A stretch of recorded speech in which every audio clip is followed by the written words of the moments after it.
Welcome back to the Deep Dive. Today we are go to a place that, frankly, might feel a little uncomfortable for the mainstream. Definitely. We're venturing into territory that most polite conversations, they actively avoid. Right. But if you're a man listening to this and you have that nagging feeling that the cultural ground is shifting, like the rules of the game have changed, but nobody sent you the new manual, then you really need to lean in for this one. We're breaking down a source today that frames itself not as a book, but more like a battle plan. That's a good way to put it. It's called Redpill, Tune In, Drop Out, Understanding the Rules of the Game and Playing with Strategy by Conrad Riker. And before we really crack this open and we are going deep, I need you to hit that like and subscribe button. Do it now. It really helps us keep bringing you these kinds of unfiltered analyses. So the book is called A Wake-Up Call. What exactly is Riker waking men up from? Well, he's waking them up from what he calls the illusion that the game is still fair. Riker's whole thesis is provocative and pretty unapologetic. He argues that society hasn't just achieved equality between the sexes. He claims the pendulum has swung so far past that we're now living in what he calls a gynocracy. Gynocracy. That is a heavy term. Break that down for us. Is he just being, hyperbolic? No, he defines it quite strictly. He describes it as a female supremacist regime that has, in his view, effectively captured the primary institution. The courts, schools. The courts, the education system, the media. His argument is that these institutions now operate to prioritize female safety, comfort, and advantage at the direct expense of men. Okay, so the system is rigged. But what hooked me on this source isn't just the complaint, it's the pivot. He's not just saying everything is terrible. No, not at all. He's saying, here's how you survive it. We're talking about protecting assets, spotting psychological traps he calls shit tests, and rebuilding tribal bonds. Exactly. It's about moving from being a passive victim to an active strategist, understanding the boards so you can actually play. And look, we can only cover so much in this deep dive. If you want the full arsenal, and I mean the specific financial protocols and the how-to guides, you really need to buy the ebook. You do. It's on Amazon Kindle and Google Play Books right now. If any of this resonates, go get it. But let's start with the diagnosis. How did we get here? He calls it the bloodless coup. He argues that feminism didn't just stop at equal rights. Once those goals were achieved, the movement, it seized the levers of institutional power. HR departments, universities, family courts. All of them. So he argues we're now looking at a game board that's fundamentally rigged because the people writing the rules are playing for the other team. And he uses a very specific, painful example right in chapter 1, the story of Robert from Michigan. Right. This story is really the emotional anchor of his whole argument. Robert's an auto mechanic, hardworking guy, plays by the old rules. He gets divorced. And the court orders him to pay 65% of his paycheck to his ex-wife. 65%. I mean, that leaves you with almost nothing. Exactly. And here's the kicker that Riker emphasizes. She's living with her new boyfriend, and she quit her nursing job the day the divorce papers were signed. See, that's what I don't get. How does a court justify that? If she has a new partner and she can work. Well, that's the gynocratic theater Riker talks about. The court's official justification was maintaining the marital lifestyle. But the marital lifestyle is over. It doesn't matter. Riker argues this legal standard trumps fairness. It's a system designed purely to extract resources from men to subsidize women. So Robert is basically seen as a utility, a wallet with legs. Precisely. And this ties into a psychological concept Riker introduces called the double bind. It's a trap where men are punished no matter what. What's the research on that? He cites something from UCLA, right? He does. A 2022 study, it found that 73% of women rated confidence as a highly sexually attractive trait in a man. Okay, so confidence is good. That makes sense. Only in a dating context. Because that same study showed when that exact same trait, confidence, appeared in salary negotiations, it was labeled toxic masculinity. So that's the bind. Be confident enough to be attractive, but not so confident you actually get paid what you're worth. You got it. Too soft, you're undateable. Too hard, you're unemployable. And if you step out of line, you get the James Damore treatment. Oh, the Google memo guy. I remember that. Riker uses him as a case study. Damore wrote a memo citing peer-reviewed studies on why gender demographics in tech look the way they do. He was talking about biology, things like anxiety versus status drive. Correct. He wasn't saying women shouldn't be engineers. He was offering a scientific explanation for the data, not just blaming sexism. And he got fired. Fired, because he cited biology that contradicted the company's blank slate narrative. Riker calls it ideological waterboarding. It proves the workplace is not a meritocracy, it's an ideological compliance test. So if the workplace is the enforcement arm, then the schools are the assembly line. He calls them indoctrination factories. And the data he pulls from the Department of Education is pretty startling. Boys receive 70% of all school suspensions. For what, though? Often for behaviors that are identical to what girls do, or just for having high energy. The system, he argues, pathologizes male energy itself. It's disruptive. Right. And he points to the massive rise in Ritalin prescriptions since Title books. He says we're doping future men into compliance because natural boy behavior is seen as a problem. And then they get to college and walk into a legal minefield. The book details the mattress girl case at Columbia. A classic example of what he calls social execution. This student carries a mattress around, claims she was raped. The accused guy becomes a total pariah. But the evidence didn't support it, right? Not at all. Investigators found texts where she was begging him for sex after the alleged assault. The narrative just fell apart. So what happened? She got an art degree for her performance art. His life was destroyed. Riker uses this to show that due process is basically dead in these institutions. The accusation is the conviction. And that narrative is kept alive by the media. I love his analogy for the news. The mother-in-law's casserole. Alas. Yeah.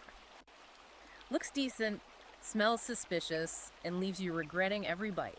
It's perfect. And he says the media enforces the gynocracy by controlling who gets to be the victim. Look at the Johnny Depp versus Amber Heard trial. It was wall-to-wall Depp as a monster Yeah. before the trial even started. Exactly. Riker points out CNN ran a chyron saying victim speaks while showing Amber Heard they had already decided the script, man equals villain. And if the facts don't fit. They get buried. The Hunter Biden laptop, Joe Rogan's interview with Dr. Robert Malone. If reality contradicts the narrative, reality is suppressed. This media matrix, as he calls it, it follows you right into the office. Chapter 7, corporate castration. He really goes after HR. He calls HR the enforcement wing. And the stat he uses is that 83% of HR departments are female dominated. They're not there to help you with your benefits. They're there to ensure ideological purity. And that story about the Amazon manager, that was wild. The hero story, yeah. A manager sees a female coworker get injured, an emergency. Instinct kicks in, he picks her up, carries her to safety. He should get a medal. He was fired by lunch. Fired? For what? On consensual touching. That's insane. So even the instinct to protect is now a liability. You literally cannot win. And if the workplace is a minefield, Riker says the home front is a plantation. Let's talk about marriage. Chapter 3, The Plantation Reinvented. This is, financially, the most dangerous place for a man. Men still view marriage romantically, but the state sees it as a business contract. A really bad one for men. The stats are brutal. 97% of spousal support payers in the UK are male. And 88% of alimony recipients in the US are women. And the linchpin is no-fault divorce, which Riker just calls legalized theft. Because one party can break the contract for no reason, but the other still has to pay damages. Right. Women initiate 80% of divorces, but they get 90% of the assets. It's a wealth transfer mechanism. Plain and simple. So the obvious answer is, okay, don't marry, just date. But he warns about the dating minefield too. He brings up that Tinder experiment. Oh yeah, that was fascinating. A profile for a kind electrician. Decent guy. Got 3 matches in a week. And the other one. A fake CEO profile. Same guy, basically, but with high status markers. Suits, cars. Let me guess. Hundreds of matches. 347. Riker uses this to illustrate hypergamy. The drive for women to date up. Exactly. Women are hardwired to seek status and resources. Apps like Tinder have turbocharged this, making the average kind electrician basically invisible. And there's an even darker stat he mentions about paternity uncertainty. Yes, citing data that suggests up to 10% of fathers are raising another man's child without knowing it. It's the ultimate biological betrayal. Okay, so the diagnosis is grim. The game is rigged. But this is the part of the book I like. It pivots to strategy. The Redpill arsenal. Right. It's not about complaining, it's about building a fortress. He calls it the Bastion Protocol. This is financial defense. It is. Using crypto, offshore trusts, his logic is simple. If the state can't see it, the family court can't take it, you become financially invisible. He talks about ghost jobs too. That guy Mike with the cash-only BBQ trailer. Right. Operating in the cash economy. He calls this the freedom gap. If you have a W-2 corporate job, you're a sitting duck. If you operate in cash, you exploit the ROI of avoiding the system entirely. And for some, the solution is more drastic. Geo-arbitrage. Just leave. Yes, go where the rules are better. He contrasts the US system with places like Thailand or Dubai. Get a Thailand elite visa, move your business to a zero tax zone in Dubai. He talks about Mark, who traded a London cage for freedom in Chiang Mai. It's about starving the beast that hates you. But you can't do it alone. This is a huge point. Chapter 12 is Brotherhoods of Steel. Isolation is how the system breaks you. He mentions the Kratos Collective. These guys meet at gun ranges, but they're also drafting legislation, networking, pooling resources. It's proactive. It's a tribe. And he mentions MGTOW men going their own way. But not just drifting. He talks about underground dads. This was innovative. Men using private co-parenting contracts instead of marriage licenses, bypassing the state completely. That's a key takeaway. Don't sign the state's contract, write your own. Now, we have to talk about the internal work. Chapter 19, body armor. Physical resilience. He loves cold plunges, not just as a trend, but because it spikes norepinephrine by 530%. It's about turning your body into a weapon of focus. And sleep is biohacking, tactical recovery, but he also goes spiritual with divine masculinity. Which is interesting. He argues that religion used to offer men a spine, a purpose, but he claims feminist theology corrupted it.